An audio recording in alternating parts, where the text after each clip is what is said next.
Good morning, ladies and gentlemen. We'll begin in a couple of seconds, so please take your seats.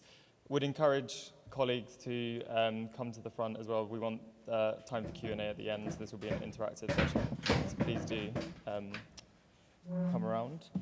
Hi everyone, my name is Nathan Cooper and I am working for the Climate Champions and our mandate is to bring non-state actors together around the COP process to raise ambition for on climate action. We're at a really important event and impactful conversation today on just and inclusive energy transitions. And we're all in the MENA region. The MENA region is experiencing some of the worst effects of climate change, extreme heat, droughts and water scarcity and food insecurity as well. And the best way to avoid the worst consequences of climate change, as we all know, is to limit global temperature rise to 1.5 degrees. And we know that the way to get there is rapid and deep emissions reductions very, very quickly and by net zero CO2 emissions by 2050.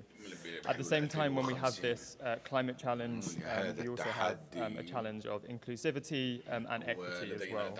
There are 4 pillars that we need to build a sustainable path for our future generations. Firstly, as mentioned, reducing carbon emissions, including through the rapid deployment of renewable energy. The second pillar is ensuring clean, affordable and secure energy access for all. Thirdly, we need to protect our citizens against current and future climate risks. And fourthly, ensuring decent livelihoods for all in a more just and equitable society. So these 4 pillars are what we'll be discussing today.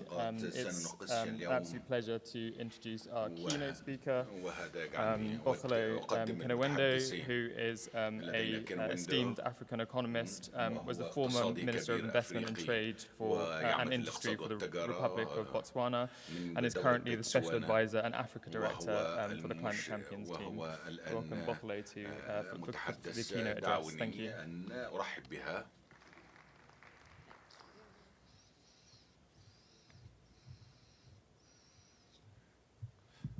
Thank you, Nathan. A very good morning to you all. It is a pleasure for me to be opening this session on approaches to just and inclusive energy transition and including the role of non-state actors and non-party stakeholders. It is interesting to be in Saudi Arabia for the MENA Climate Week, and it is interesting to also just note how MENA is a very classic illustration of how energy injustice cannot be separated from other social ills such as conflicts, political instability, social exclusions, and extreme vulnerability to climate change. The MENA region is home to the world's highest exporters of oil and natural gas. However, despite its vast oil and gas reserves, it is also home to a significant portion of the world's energy poorest people. About 65 million of the 214 million people living in the region have no access to energy and to electricity, while an additional 16 million suffer from prolonged power outages and undersupply. These are real challenges that have necessitated for us to engage in conversations around just energy transition in the MENA region. And when we think about just energy initiatives, we need to think about them being more inclusive, comprehensive, fit for purpose, in order to really make them just. It is the piece that is just, that deal with justice in climate action, that we would like to focus on in cooperation towards inclusivity of energy production and access. We need to make them comprehensive, going beyond energy and towards economy-wide transformations, including the والطاقة، hard-to-abate ولقد ستكون حلول sectors شامعة and our تشمل food جميع ecosystems. القطاعات وجميع We need to الأنظمة make them البيئية. inclusive يجب and أن going beyond a selected set of countries towards a general framework that is applicable to all developing countries in a regionalized and localized manner. And in inclusivity, we need to also make sure that the most vulnerable of populations, those that are ordinarily not even brought into the discussions, are fully brought into the tailoring of just transition plans. We need to make them fit for purpose, truly aligning them with the decarbonization efforts and with each country's and subnational jurisdictions' development priorities and needs. We need to make sure that our just transition efforts and initiatives are not further encouraging and increasing the disparities in the economic disparities that currently exist. And most importantly, we need to make them really just, going beyond indebtedness through innovative mechanisms supporting sustainable long-term development.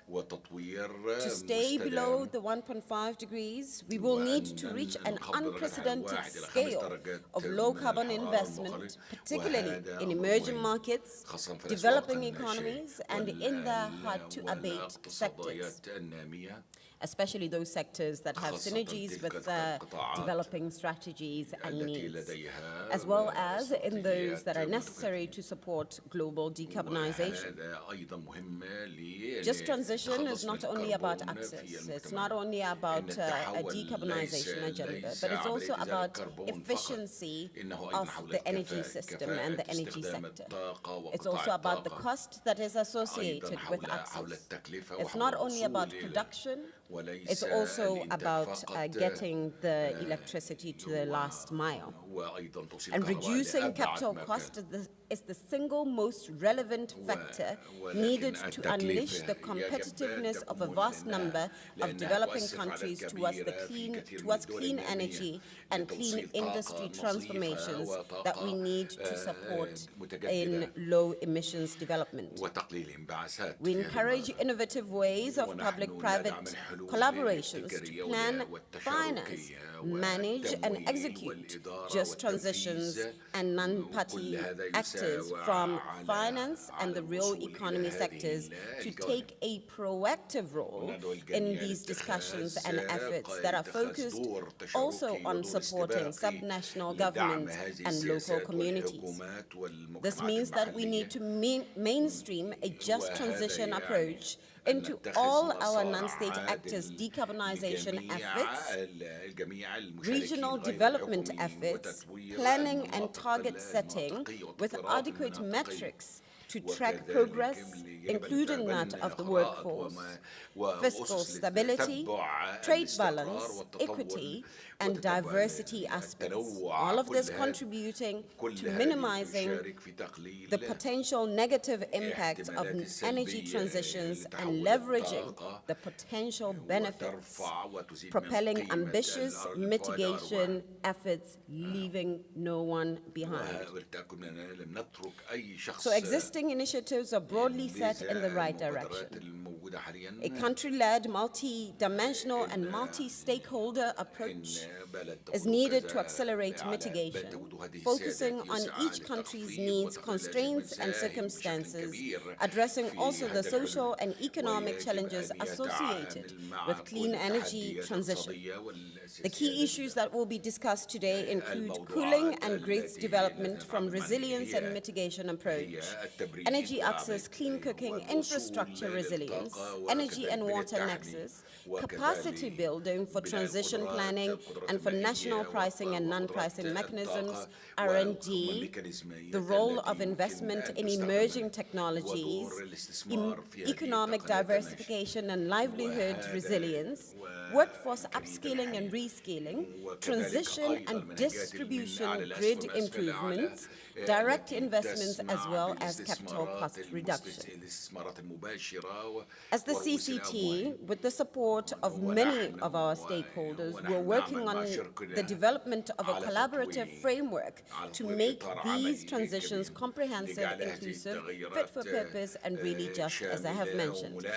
And under this Just Energy Transition Collaborative Framework, which non-state actors will deliver efforts focused on investments, not aid and not debt, and de-risking to deploy impactful and inclusive projects for local communities with a broad approach to just transitions. It is important that the Just Energy Transition Collaborative Framework package should include regional collaborations and consultations during the climate weeks like today, a compilation of case studies on the role of NPS in fostering JET in local communities, an inception document that will be led by our team and co-written by other research institutions based on in developing countries. A white paper will lay out the framework and terms of reference of JETCOs, including the scope, the eligibility criteria, adequate metrics to track progress, and a pre-selection of subnational, regionally balanced pilot projects will be announced at COP28. Ideally, they will be extracted from the project compendium that we've been running since last year.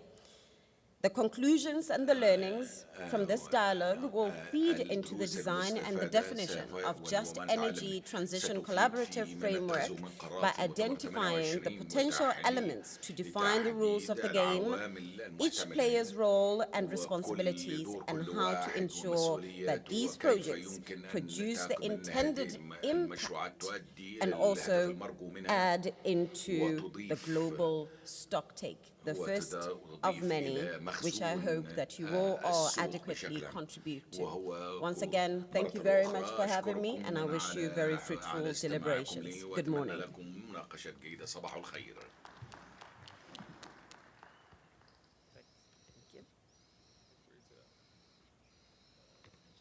Doing a conversation now.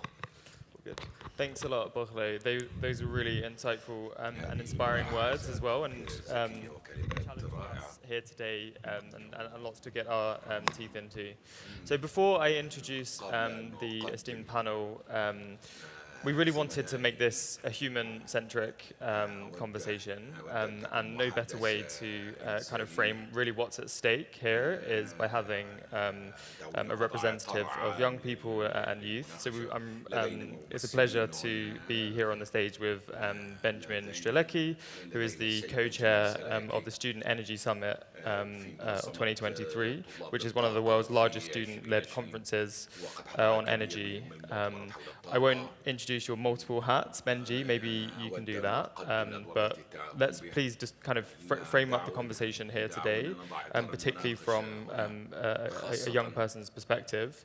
And I'd be really interested to know from you, so we saw at the opening ceremony yesterday a real challenge for us, which is kind of the real expectations that young people have for policymakers and decision makers to make the world a better place. And how do you see, Benji, the kind of change in expectations of young people in decarbonization agenda, but then specifically on kind of engaging in a just energy transition as well? Thank you so much, Nathan, for having me, and big thanks to the High Level Champions team for hosting this important conversation. And indeed, it is so important to start a conversation about just energy transition with talking about young people.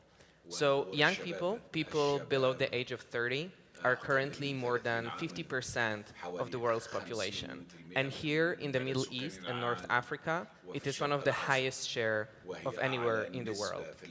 This is why talking about the role of young people in energy transition is a must. It's not an addition, it's not optional. It is because young people are the workforce of today and tomorrow.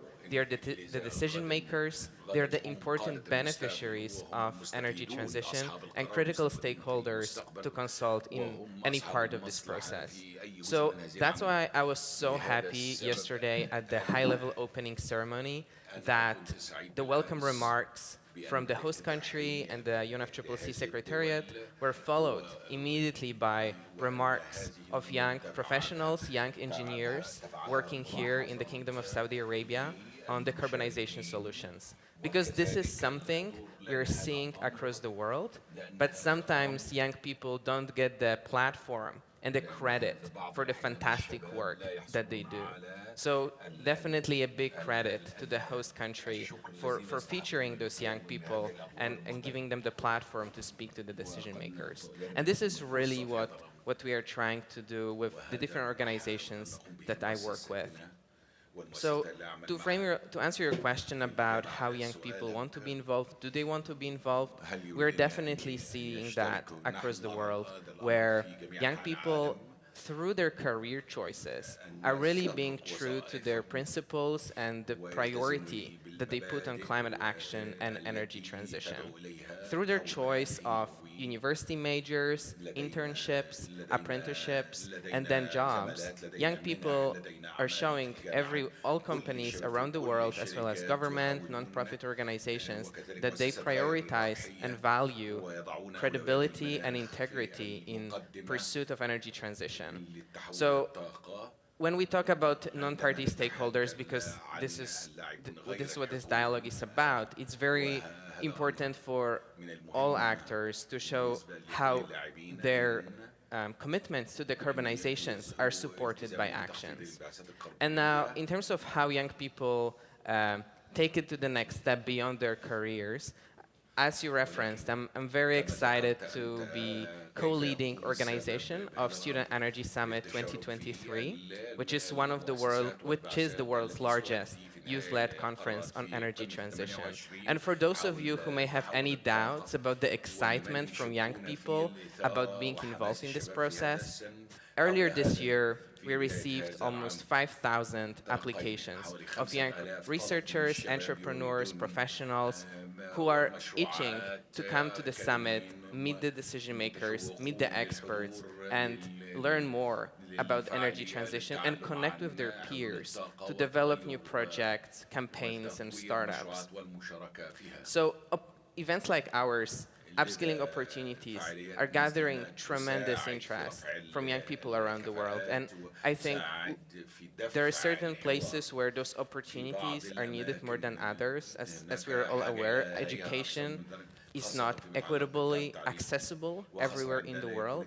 And as much as internet bridges some of those gaps, there is still the digital gap of access to to internet and virtual opportunities.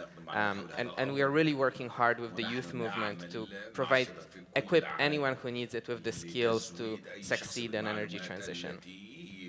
Great, thank you, Benji. Really interesting and impactful work that you're doing as well. I have another question. So you mentioned that there's like a keen interest from young people to engage in energy transition. And often when we think about climate action, energy projects, renewable energy projects or others are often very top-down and big, almost industrial projects. So I just wondered from your kind of engagements with young people and leading young people, what are some of the tangible ways that young people are expressing how they want to get involved in kind of energy projects and climate projects as well? Yeah, this is a great question because I think for any climate activist, regardless of their age, or person who cares about climate and energy transition, I think there is this question of how do I bridge the impact on my individual level with the massive scale of the transition that is required, the hundreds and thousands of gigawatts of clean power that need to be deployed, the hundreds of thousands of tons of green hydrogen that need to be produced, and the transformation on this global scale. And so how I, as an individual, can fit into it and how I can make an impact. And I think when we look at careers of young people, it's really hard to expect that anyone's in the first year, 2 or 5 of their career are really going to be able to move projects on that scale. But what is important is that we instill in young people the confidence that they can be credible change makers in their communities and in their countries. One model that I would like to cite that is quite popular in the United Arab Emirates, where I currently live, is the model of youth councils that was championed by Her Excellency Sham al-Mazroui, who was then Minister of Youth, currently the Youth Climate Champion of COP28.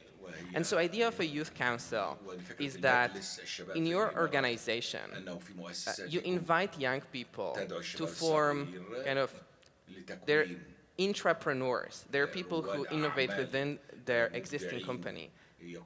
They are still often at the entry-level jobs, but you give them a platform to work together on projects to implement within the framework of their organization.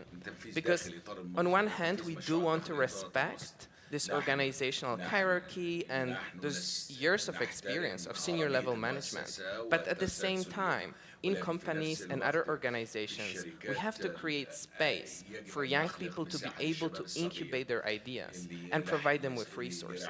So I think I've seen this have fantastic impact in the UAE, where young people are really driving some inspiring projects within the greater framework of their company's organization, and it really builds their confidence and decision-making capacity in a way that they wouldn't be able to if they just stuck to kind of their regular career. So I think that's one valuable model in the context that you asked. Thank you. Yeah, I really like that. We not only need to invite young people and all people, but give them the tools and empower them to really engage meaningfully in these decision makings. Thank you. I have one more question for you, which is, so we'll be hearing from a panel in a moment in terms of experts on energy transition, and also kind of more broadly to all the decision makers and policy makers here. What one thing would you say really needs to happen kind of as a priority to accelerate the just energy transition, and specifically talk to bringing in young people into that transition? So kind of the one thing that you think is a real kind of priority for people.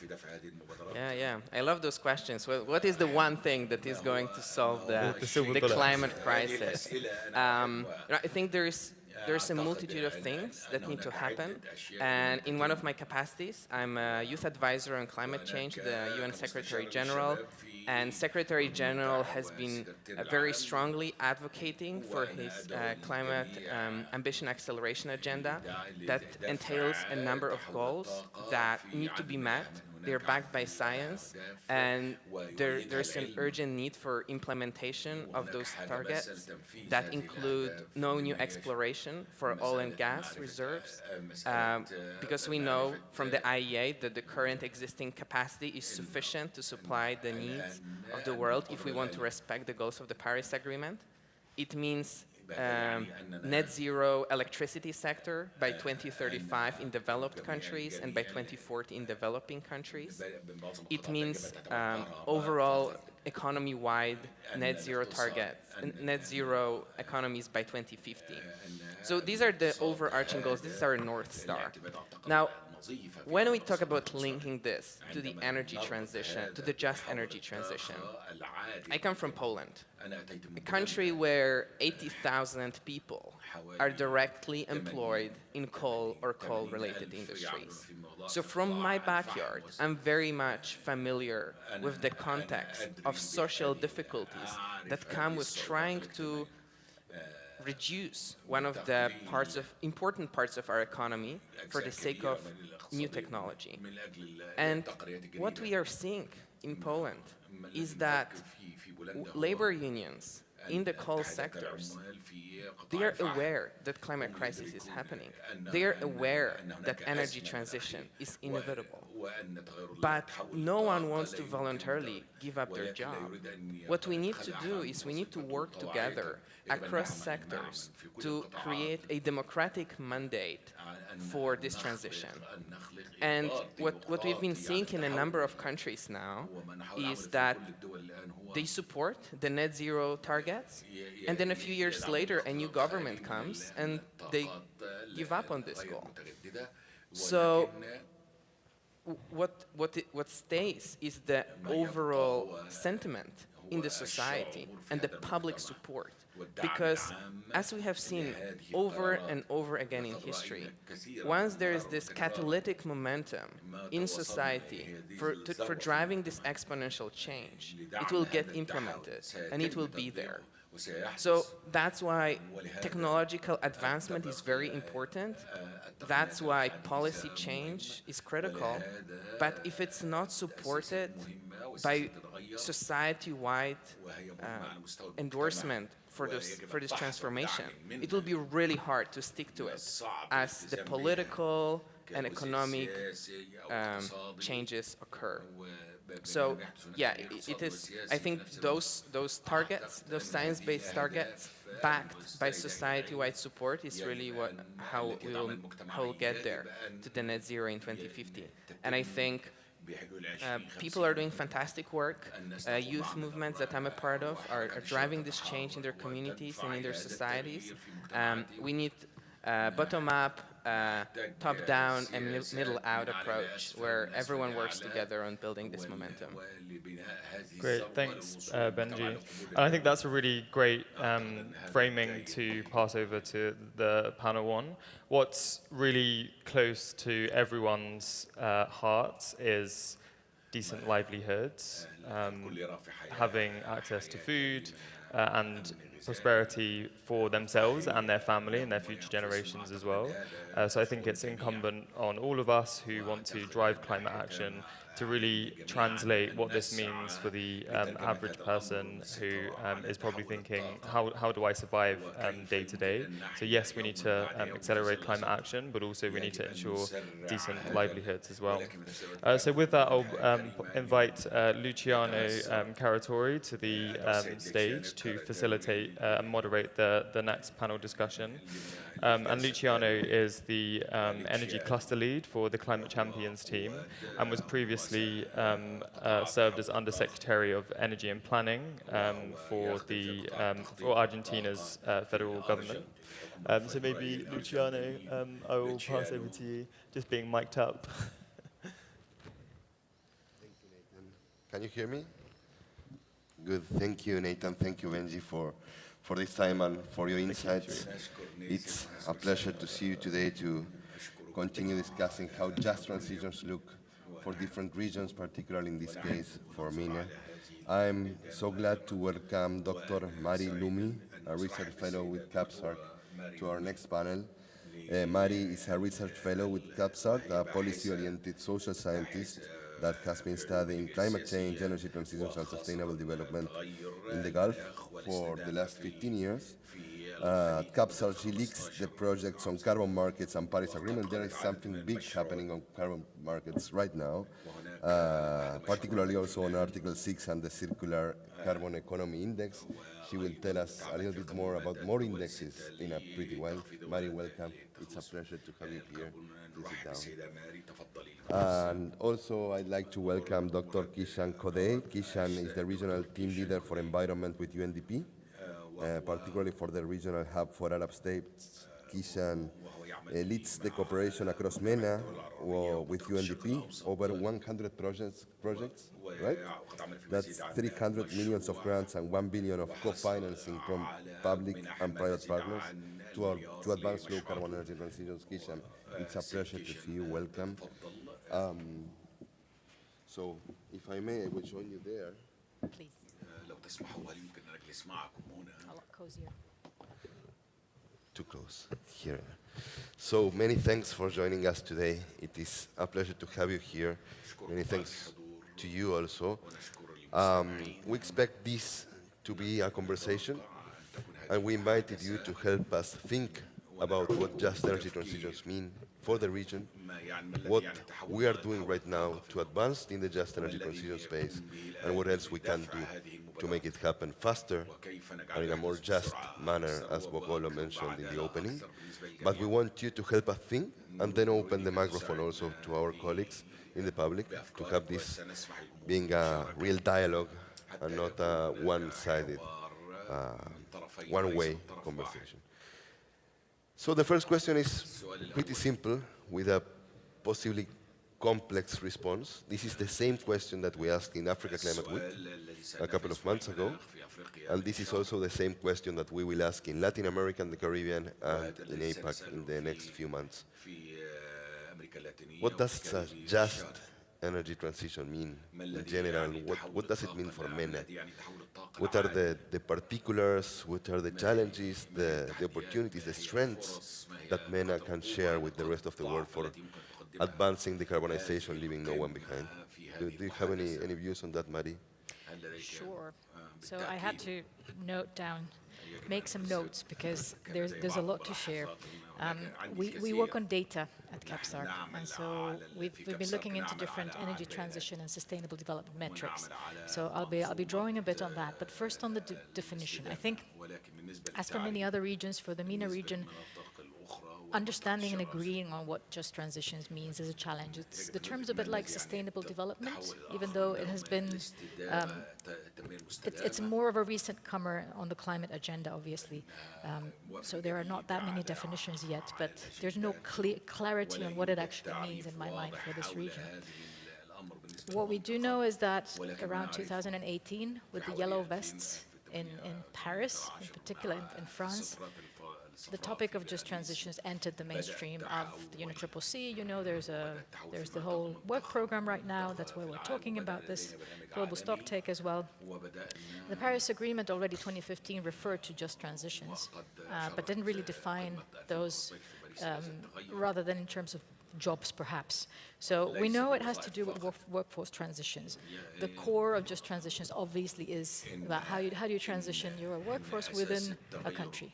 But then we go to Glasgow 2021, and that decision, there is recognition that some countries need support in doing that. Since we're in this region, a very diverse region, I think that needs to be also factored in. There's countries that really do not have the means or the financing to be able to transition justly. So that's an equity dimension there as well. And that brings us to the third area, which is finance. It's a key enabler, I believe, of just transitions. So workforce transitions, but slightly broader than that. Now, what are the key elements? And this is where I'll bring in from two indices. CAPSARC, my research institution, has developed a circular carbon economy index. The concept of circular carbon economy, if somebody is not familiar, means essentially use all the possible approaches and technologies when you strive to get to net zero. It's as simple as that. Don't exclude any technologies. On that index, we rank 64 countries and 14 MENA region countries, and we do that every year. There's another index led by a think tank in Dubai called the Mohammed bin Rashid School of Government, which tracks the SDGs in the Arab region. So from those indices, we had an event yesterday, and we identified a few things. One, of course, this is a diverse region, so just transitions mean different things for different countries. There's countries that do not have the money. There's countries that have large oil and gas sectors, so obviously the transition challenges are very different. But there are some key factors, key elements where there are big gaps. So I'll talk about gaps very briefly before handing over to my colleague Kishore. The biggest one for some countries is poverty. You have to eradicate poverty before you can even talk about your workforce. Also, overall, the economies are quite not diversified still. They are very energy intense. That means the scale of the transition challenge to greener economies is a big one. Human capital is another challenge. In some of the GCC countries, it's a bit better when you look at global metrics, but human capital overall is not on par with the global level or global average. Education is also a challenge, youth employment, gender equality, R&D investments, These are the main ones. And so essentially, if governments invest in these, what has to be in mind is having a transition-ready workforce and society. But then there are the finance side as well. So 3 very quick data findings on that. One is there is a financial development index that we factor into these indices. And that shows that the MENA countries are overall pretty okay when it comes to development of their financial institutions on average. However, they lag significantly behind the world, or certain leading economies at least, on what we call CCE investments. So all the energy technology investments that you need to get to net zero. And they're also not able to raise and attract ESG finance. So these are areas where they do need to work on the government's putting in the money, but also working on the enabling environments to attract the finance and get it to the right places. Thank you, Mari. I have some more questions about the index and how this evolves in time, but I will get back to you as soon. Any thoughts? Yeah, absolutely. So, I mean, one of the unique things in the MENA region, of course, is that it's seen some of the fastest poverty growth rates globally over the last decade. Largely, obviously, because of conflict. Has been the world's largest numbers of refugees and IDPs, which has been progressive emergence over the past decade, but continuing as we know. So, I mean, in terms of achieving an energy transition, we've seen, we're launching this week, by the way, a regional report called the Arab Future Energy Index Report, which we're launching tomorrow. And this actually highlights the trends in the region on the energy transition. Let's say there's 5, 6, 7 countries that are the bulk of major investments happening in the region: Morocco, Egypt, Jordan, UAE, some others. Not so much positive levels of investment or expansion of renewable energy in a big way in places like Yemen, Palestine, Somalia, Sudan, Lebanon, the list goes on, in terms of fragile and crisis-affected countries in the region. So from the UN Development Program's perspective, we're investing a lot. You mentioned in the introduction about our expanding levels of grant assistance in the region, and how what we do is we use that grant assistance, those local projects, as a way of crowding in other partners in finance. So bringing in public and private finance co-investments, using that grant as a catalytic force. And so we're expanding programming in exactly those places to actually close the energy gap for the poor and displaced communities in the region, to make sure that climate action can actually leave no one behind and bring benefits. These are not just benefits in terms of energy for the sake of energy, but it's solar solutions for powering schools, clinics, irrigation for farmers. And so I think there's a big thing to be said in terms of achieving an inclusive transition by making sure that we leave no one behind in this scaled-up levels of finance. And to do that in a way that really builds community capacities and community empowerment and resilience in that process. I think that's one piece. Another piece I would say is definitely in the process of developing policies and plans around the energy transition is one of the key roles that UN Development Program is playing as well in the region.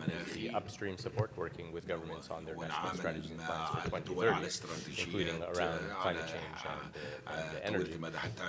And when we talk about an inclusive process and having participation, access to participation and information in that process for communities, to actually make sure that indeed all parts of society are reflected in these future-looking plans for energy expansion. Thank you, Hisham. And building on your previous response to both, I wonder how are you seeing the change here?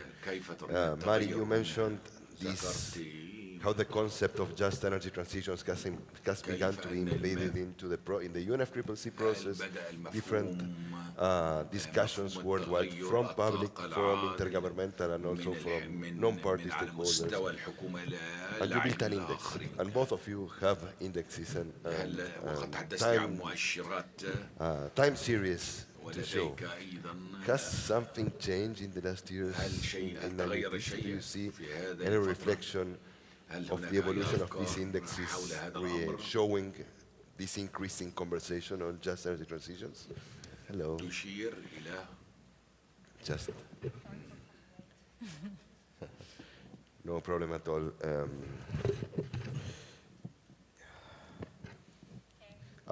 May I? I'll introduce myself, and I would apologize for being late. I've been asked by the minister to attend the GCOM announcement. It's such an exciting announcement for Saudi Arabia. It is announcing the methodologies for the domestic market. So it's really an exciting announcement. Congratulations to Saudi Arabia for such a great achievement.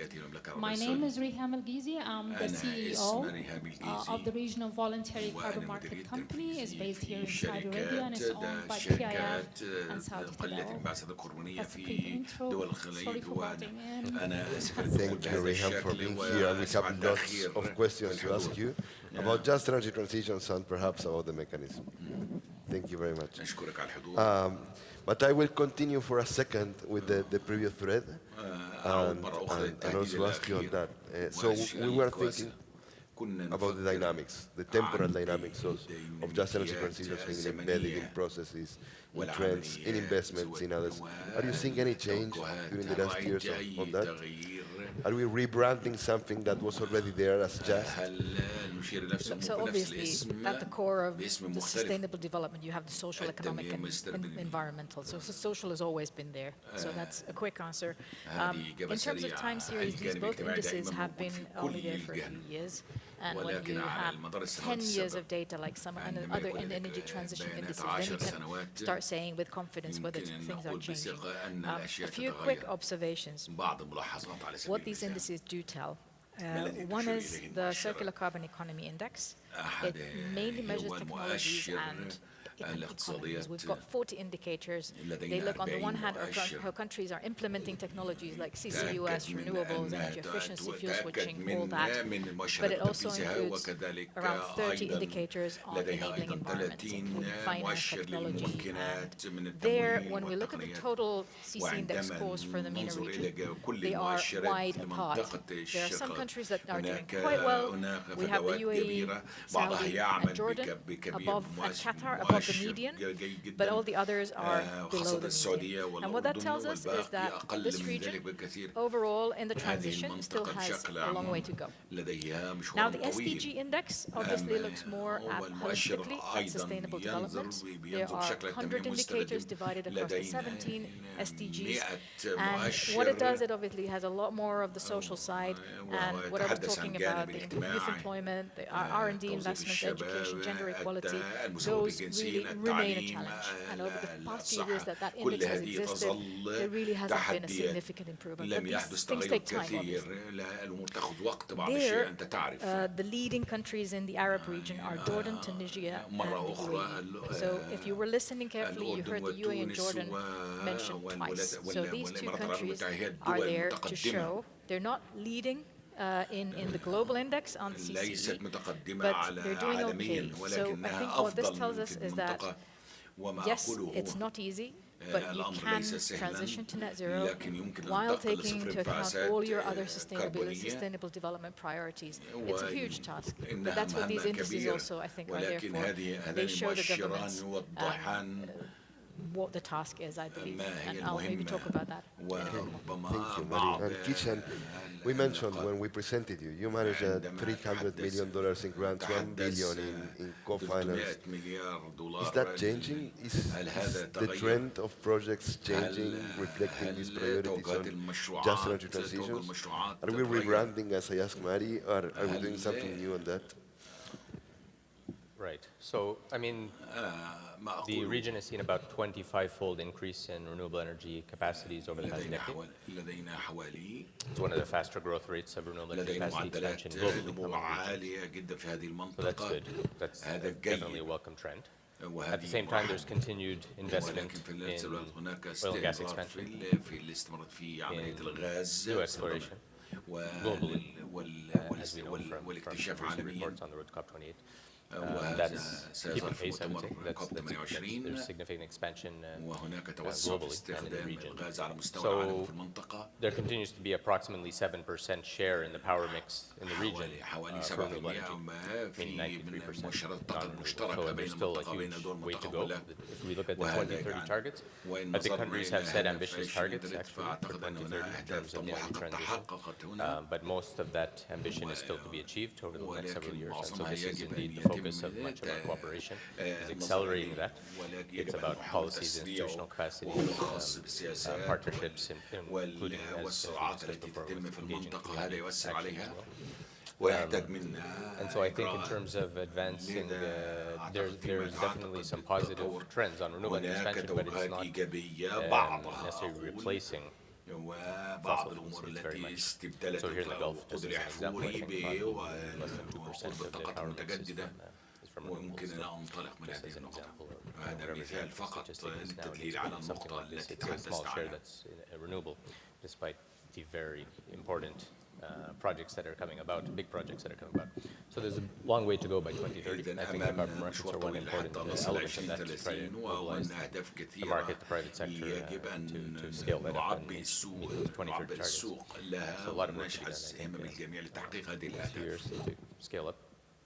Thank you. Thank you very much. And I want to catch up with you, Riham, to bring you to the previous conversations we had with our colleagues also and try to bundle both questions in one. So the first question was, what just energy transitions mean for MENA? What makes them different or just maybe through factors that are not taken into account in other regions or that are particular for this one? And I want to ask you, and that's an unavoidable question, who launched the first carbon market in the region some years ago? And you are pretty active in the space, and there is increasing interest in how this can foster just energy transitions aligned with national and regional priorities. What does just mean for the region, from your point of view? How has this evolved during the last year, and how are carbon markets supporting that dimension of justice in the transition? Let me start by the latter, and then I'll go to the first question. I want to establish a definition of what is just energy transition and how can voluntary carbon market play a role into that. And then I'll zoom into the MENA region. And I mean, we mentioned UAE and Jordan, but we are here in Saudi Arabia. There is a great advancement happening over here. There has been an announcement that a couple of years ago that the energy mix for the grid is going to be 50% renewable. So switching from fossil fuel to في العوامل التالية وأعتقد أن هذا تقدم كبير في المملكة العربية السعودية. There are as well a commitment to reduce emissions by 278 megatons by 2030. تقليل That is انبعاثات 50% أيضا reduction versus a baseline بمقدار of 50 2016. So there's a lot of 50%. things going on the هناك ground over الكثير here. الأمور تتم هنا And it's في very المملكة العربية السعودية exciting time to وهذا be in Saudi مثير Arabia and to ومن support الجيد أن them نكون في in their المملكة العربية journey. السعودية ندفع Because I المملكة believe هنا في this رحلتها region لأن can هذه make a المنطقة shift يمكن أن and have got the تؤدي resources and the للتحول capacity to make a change ولديها for climate المصادر action and والقدرة to على القيام accelerate.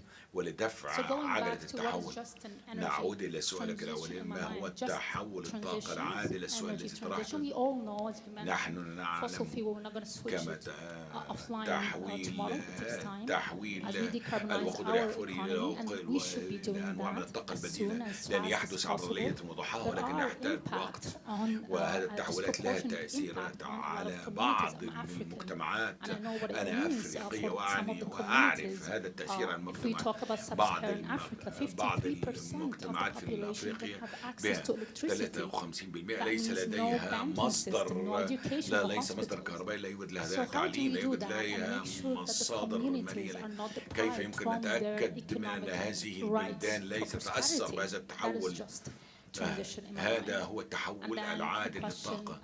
and what is the role of voluntary carbon وهذا market? ما هو دور The التحول voluntary carbon market, it will التطوع say renewable في energy الأسواق وتقديم certificates, carbon credit تقديم certificates that we طاقة look بديلة at in our متجددة region.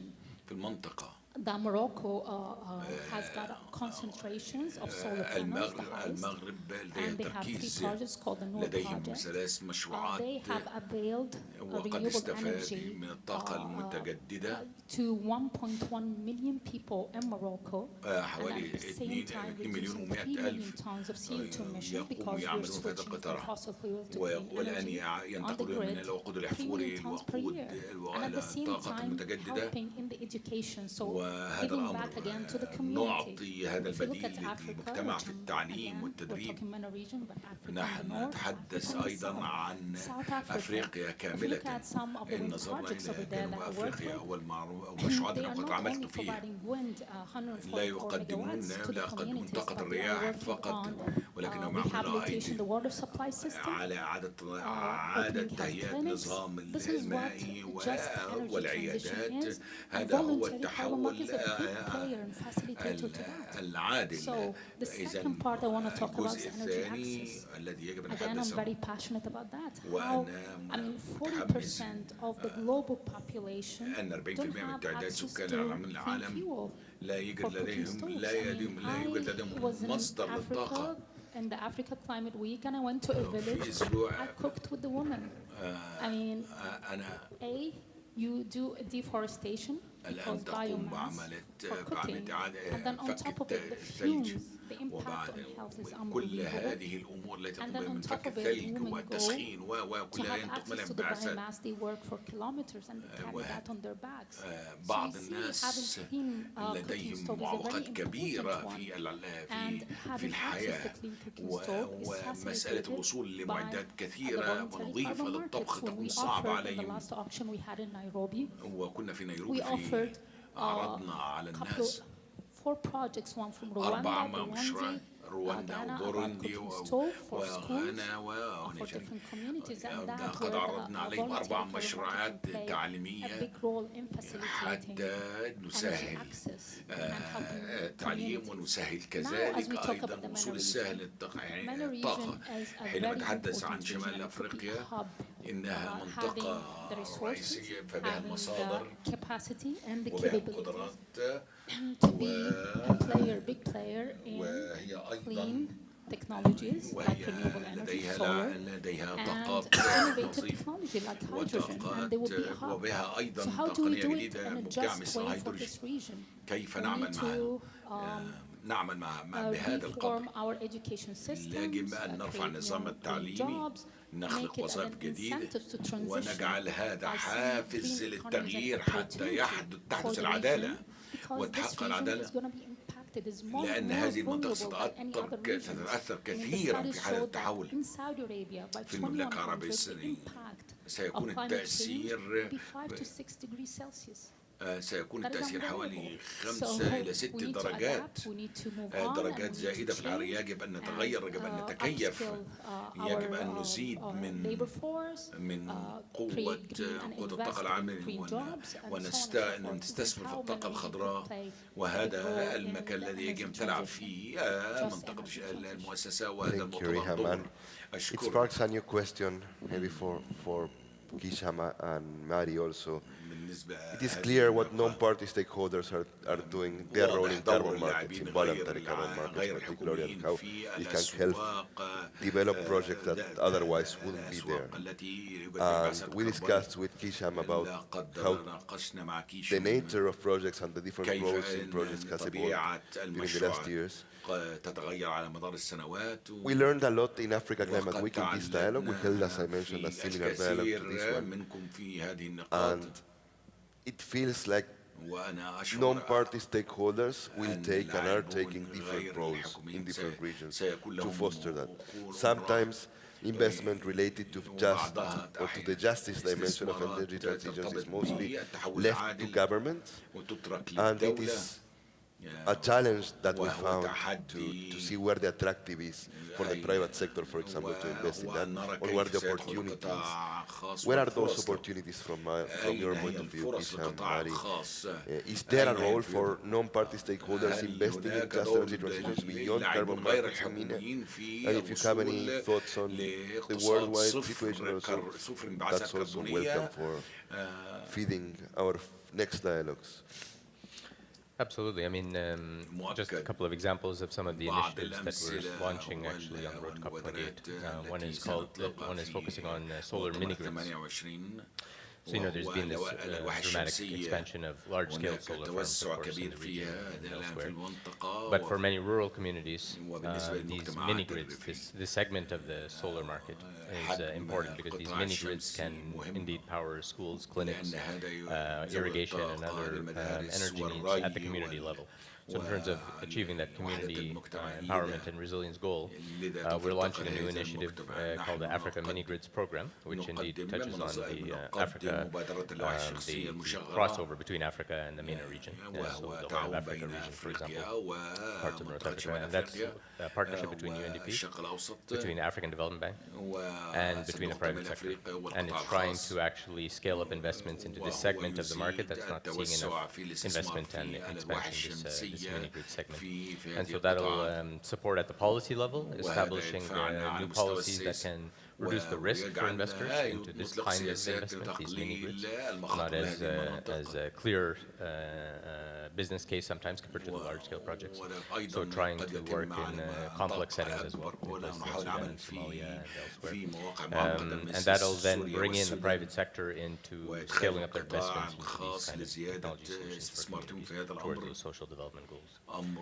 Another example is in Lebanon, where we've been supporting the development of something called the Lebanon Green Investment Facility, which is again a financial platform to bring in IFI's private sector to scale up investments into climate action in a way that achieves these stabilization and recovery goals for communities across Lebanon, where energy access challenges have expanded dramatically in the last few years. And another important example that I think is an important one is in Yemen, where communities have had some of the highest energy gaps globally over the last decade.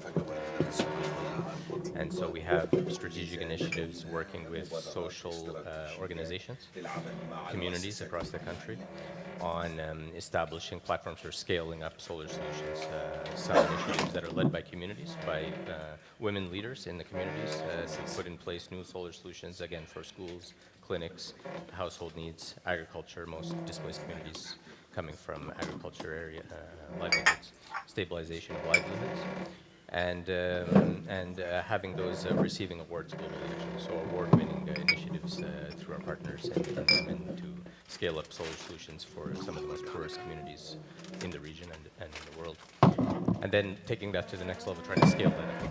So if we're going to move towards long-term recovery, reconstruction in some of these countries in the region, these fragile and crisis-affected countries, how do we integrate renewable energy solutions into the build-back, right? So if we're looking toward 2030 targets, renewable energy targets in these 7-8 countries of the region that are fragile, crisis-affected, this is a major opportunity and a need actually to achieve these, close these energy gaps, but through solar solutions, which make them more resilient, but also less energy import dependent, of course. And so that's an important economic and social resilience action that we're supporting.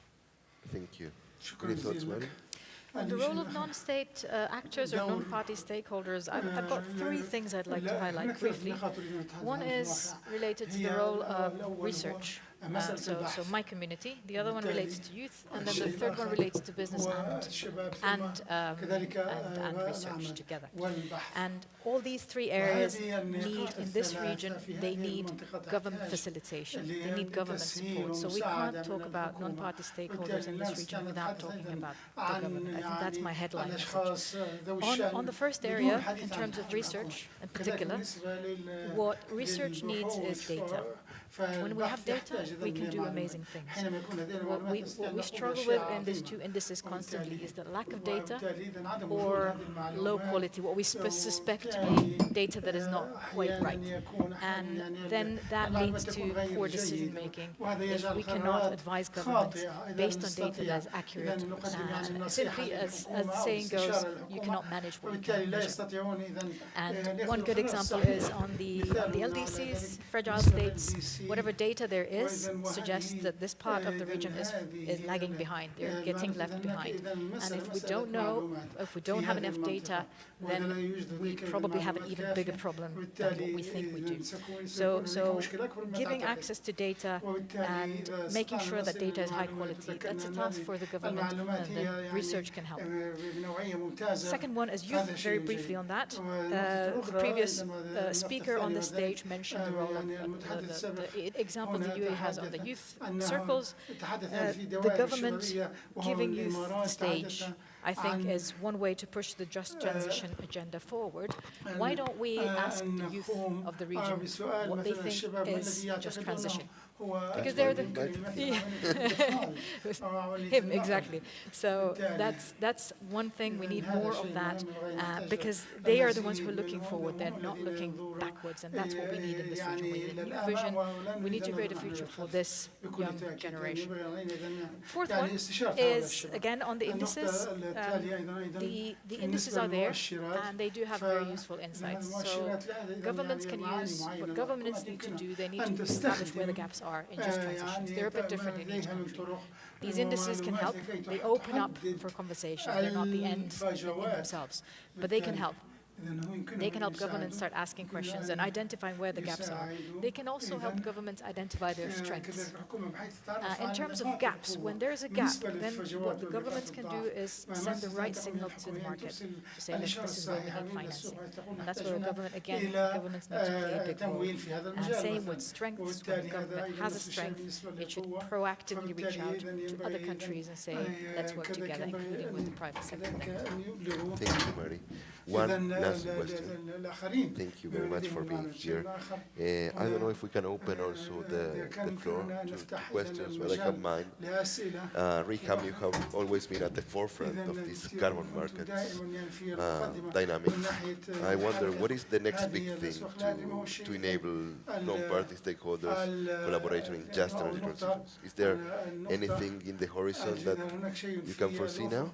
Well, I'm really looking forward to COP28 and the outcomes of that. The market has some challenges. It's a very challenging market. It's not a straightforward one. Setting it up from scratch over here in the region is not easy. But there is an appetite to grow that. There is a push to move forward. But the market globally is having some issues around transparency and integrity. And I think adopting that on a global level, bringing parties and cooperating internationally to bring more transparency to the market, more integrity to the market, and give assurances. Because at the end of the day, what this market is designed to do is an incentive to these projects that are otherwise uneconomic. So cook stoves, I mean, the impact of it on human life is huge. The impact of it on the environment is huge. So these are very powerful projects that could help communities, could help the environment. So unlocking the quality, unlocking all of that has got a huge potential. I think the international trade and mitigation offsets, which is the ETMOS in Article 6.2, how do we leverage the trade between countries who have got surplus, like some African countries, and countries who would have shortage of supply. Not every country would be able to meet net zero without removing. Not every country's got the opportunity and the resources to be able to remove carbon offsets from the atmosphere that are arid regions. What do you do with that? And if you don't have the resources to remove that through direct air capture, so what do? You will end up buying carbon credit offsets internationally from other countries to meet your NDC targets, and this is the inevitable. So the more early on we connect the dots, the more we tackle, and I find it very healthy the criticism that comes to the market right now to adjust the course and to correct it is very helpful to push us forward. This country and this region is a region, what you said, for the young. This is a very young nation in terms of, and I'm talking about Saudi Arabia, not Saudi, but more than 60 to 70% of the population is under the age of 35. هم أقل من They are سنة the future of 35 this nation, سنة and في they هذه are the ones المنطقة who's going to pay وهم the bill المستقبل for هم what الذين is سوف happening globally. يدفعون So, I mean, الفاتورة the لما further يحدث we يعني move, the better to correct and عالميا adjust in a بالنسبة very valuable للمناخ. tool, which is لذلك the volatile هذه carbon أداة market. إذن هذه أداة مهمة جدا وهي So سوق if الماركت. we have 3 more minutes, I would like to open the floor to questions or comments, how we can help to make terms just in the region. Hands up, microphone available. هذه البلدان يعني ممكن أن يعني تقوم Do you have someone? بأكثر في مجال المناخ. I really can't see.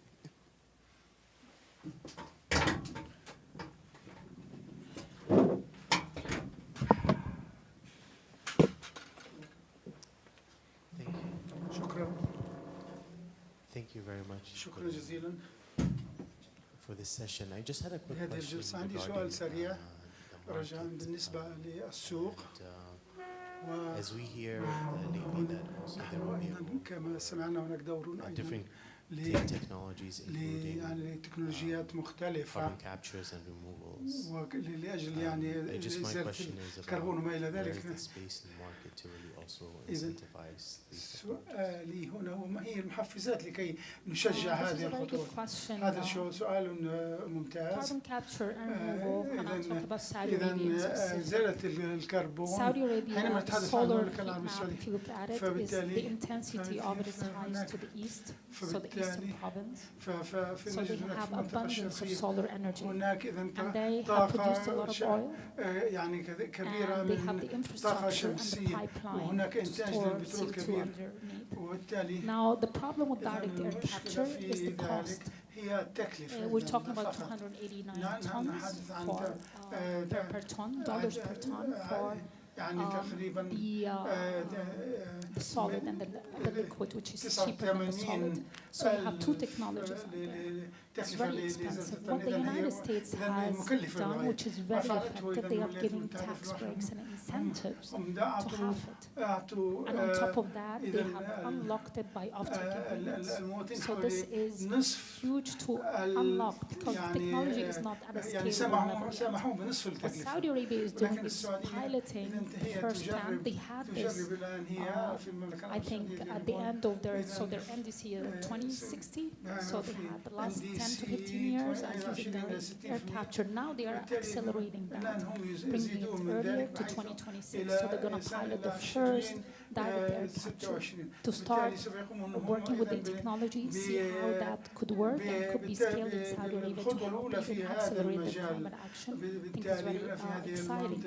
Now, the role of carbon credit offset, when we say $289 a ton, this could be a tool used if you issue carbon credit certificates, and there is a methodology out there by Vera, and have a certificate sold in the market for the likes we've seen Microsoft buying and financing direct air capture in Finland and other countries.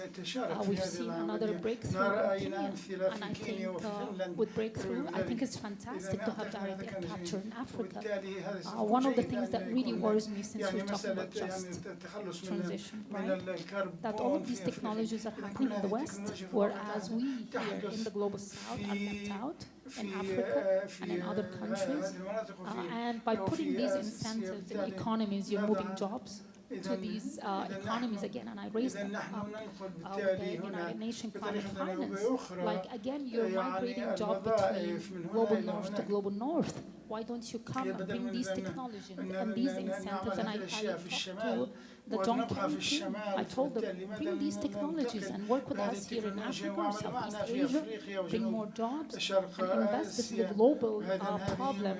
But again, carbon credit offset is a big tool into financing. At the end of the day, carbon credit offset are a financing tool. This is very important to bring it here, accelerate it, and help jobs, help the economy, because the most impacted countries for global climate dilemma are in the global south. 99% of the deaths from climate change من التغيرات is in الجوية the global south. هي موجودة في So, this is, في جنوب الكرة If I may add a couple of words to that, ربما you're هناك obviously بعض the experts in the room on this, but we أنت looked في a الواقع little bit يعني into the الخبيرة question of ولكن إذا carbon نظرنا في crediting مسألة potential in Saudi Arabia مسألة at caps يعني out last year. إعطاء رصيد So let me be a bit provocative. لإزاحة As you know, there's two الكربون. types of هناك نوعان credits. في There's الواقع reduction credits اللي هي and الرصيد يمكن well, أن avoidance يعطى. as well. But let's talk about reduction and التجنب removals. And والإزالة.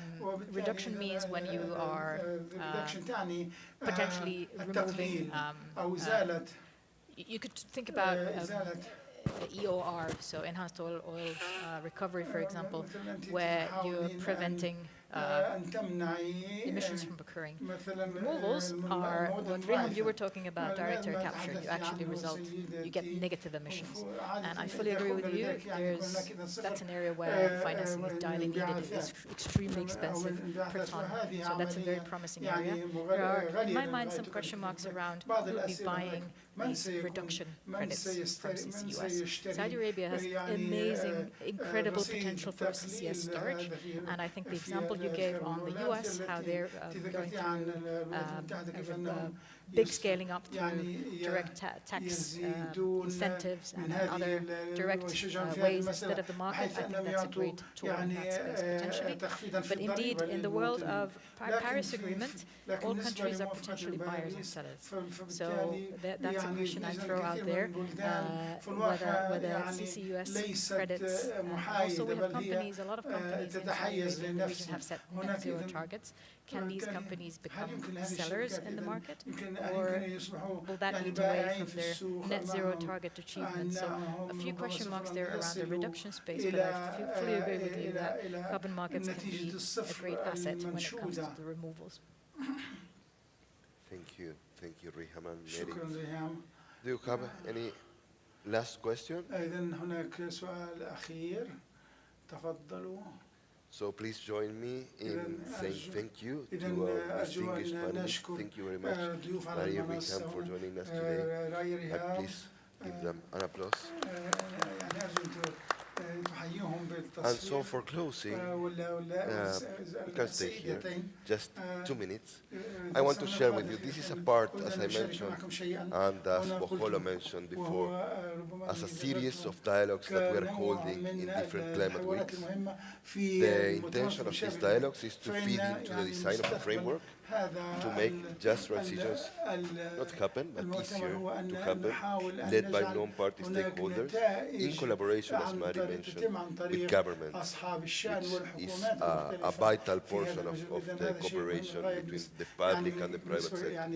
What we are looking for is real-world projects to be developed fast, implemented fast, impacting local communities, which are the first to suffer the most negative, and hopefully the first to suffer to make use of the positive impacts of the just transition. We are looking for real-world projects for companies willing to operate in these projects, fostering several dimensions that are appropriate to the region and to the countries. So we are open to discussing with you and also to receiving proposals and trying to make this happen in a just manner through real investment on the ground. So we're open, we're looking for you. Please engage with us after this conversation. Thank you very much. Have a great rest of MENA Climate Week. وأتمنى لكم يعني نجاحا وتوفيقا في الأيام المتبقية.